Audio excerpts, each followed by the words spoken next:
Restez connectés à l'actu en Aunis avec Super U, commerçant autrement à Maran. C'est une pièce qui a été écrite par Nicolas Vitiello, qui joue aussi dedans, avec qui j'ai eu le plaisir de la mettre en scène et que je coproduis.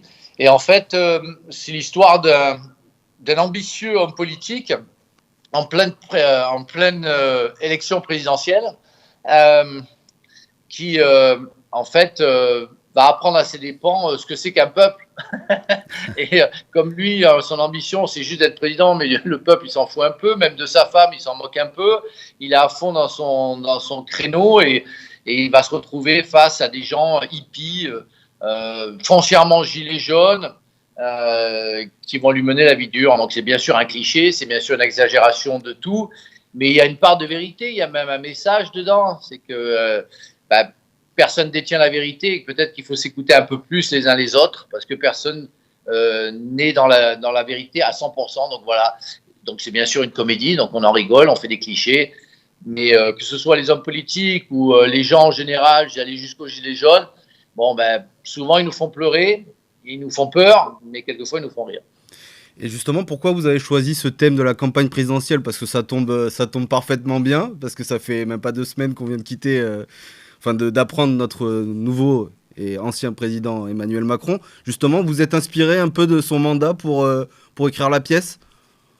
Alors, la pièce a été écrite l'année dernière, à peu près en avril-mai l'année dernière.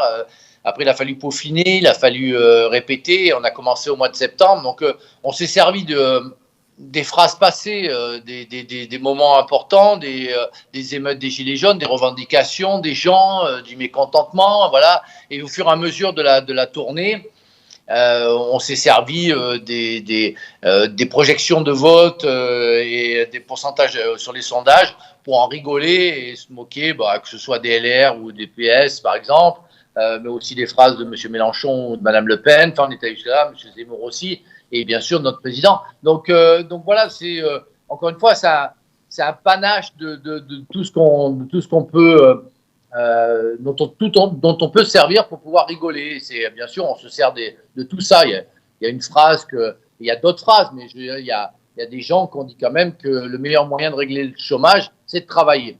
C'est une vraie phrase. Donc voilà. Donc voilà, on a des phrases un petit peu comme ça qui sortent de temps en temps. Et puis voilà, puis on rigole. C'est surtout rigoler parce que entre la Covid et les présidentielles, plus les émeutes, plus tous les problèmes, je pense que les Français ont besoin de se détendre. Et donc, nous, on est là pour les servir.